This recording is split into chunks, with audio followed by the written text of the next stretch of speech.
Magandang araw mga kaibigan. Bigyan natin ng reaction opinion itong post ni Mr. Bobby Tiglaw.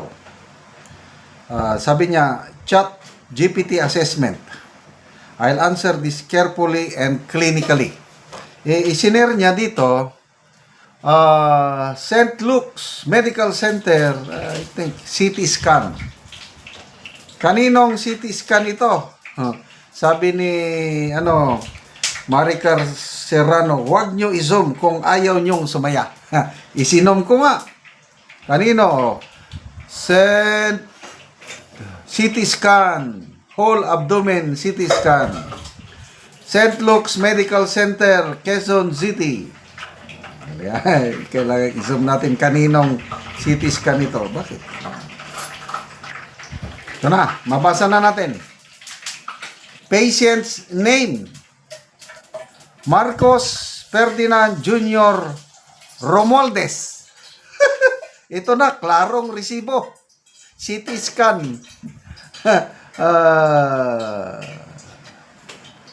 Ano bang pitsa? January 25 o 28. Hindi ko na ang aking mata. Basta,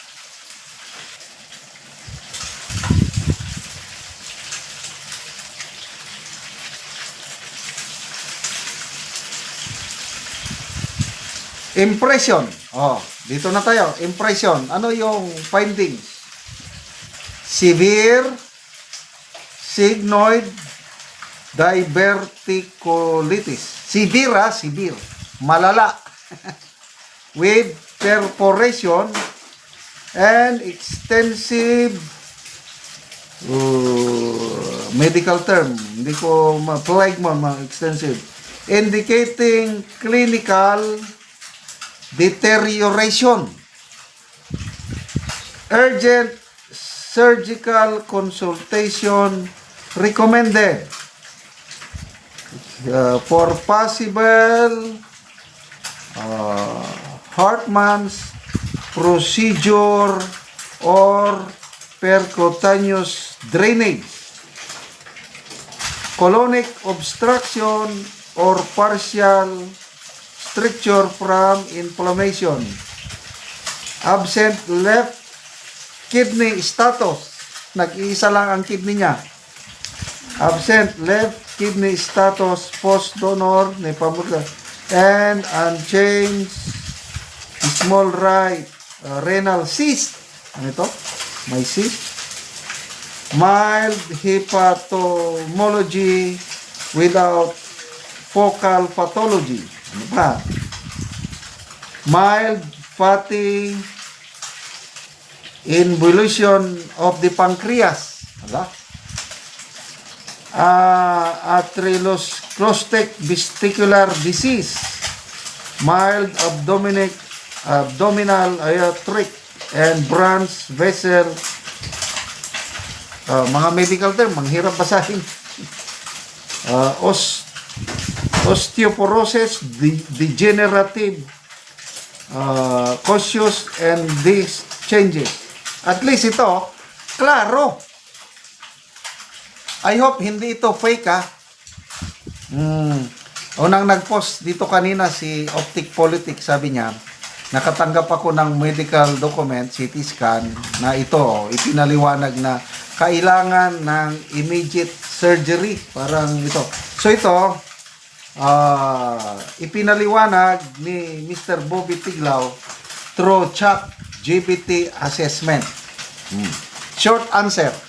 What does it mean? Summary. Ito na yung parang medical bulletin. At least maintindihan na natin ang tunay na kalagayan sa health ng presidente. Okay. The prognosis is serious. Okay?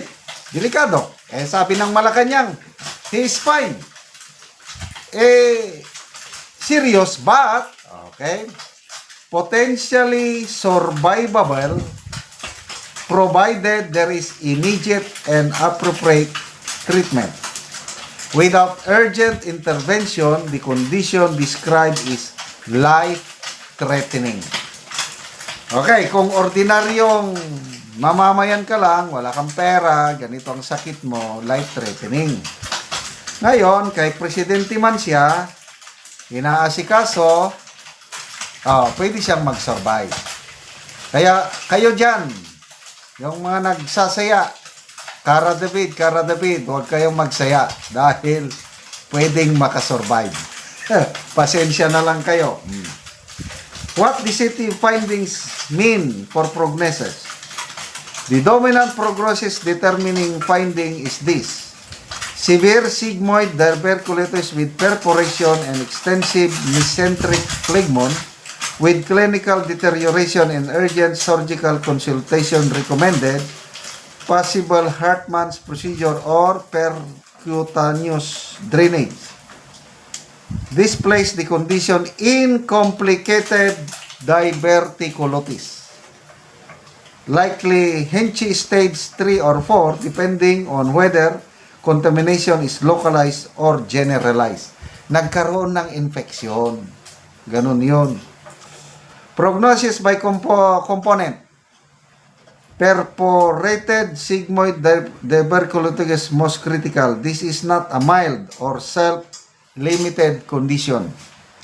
A perforation means bowel contents can leak into the abdomen. That means may risk ng sepsis. Without surgery or drainage, high risk of septic shock. Mortality can reach 20 to 40% higher in older, dahil matanda na siya, 68 or medically complex patients. With timely surgery and ICU level care, survival is good. Long-term outcome depends on complications and recovery. At least ito na. Sa mga nagdarasal na makaligtasan ng Pangulo, yan, ituloy niyo ang pagdarasal kasi nga survival is good. Basta operahan ka agad. So, nasaan ang Pangulo ngayon? Kung inooperahan na, kung totoo ito, well and good. Kaya lang kung nandun nagtatrabaho, I don't know. This is make or break issue. So, marami pang paliwanag dito. Basta yon. Ulitin ko, yung short answer. The prognosis, ang kalagayan ng Pangulo ngayon is serious. Serious. So, yung sinasabi na he is fine, this document is telling serious but potentially survivable. Pwede siyang mabuhay basta maasikaso kaagad maoperahan.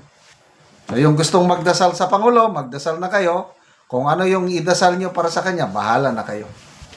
Salamat mga kaibigan sa inyong pagsubaybay sa ating channel. Nakakatulong kayo ng malaki sa Tribong Talandig ng Bukidnon dahil ang income natin sa channel na ito is pantulong sa tribo. Namimigay tayo ng libreng yero at pako para makapagpatayo sila ng mas maayo o magandang tirahan. Panoorin niyo ang video na ito. Si ate ang natagaan og gero. Salamat Diyos sa iyo o bigila sa iyo.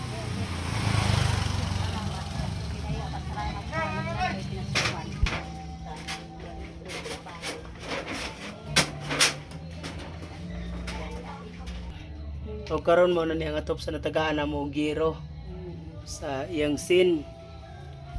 Sugi pang sumpay lang. Sumpay-sumpay. Hanod na eh. Ay gatuluan naman. Oo. So, kuan na gid karaan na gid kayo nga yero.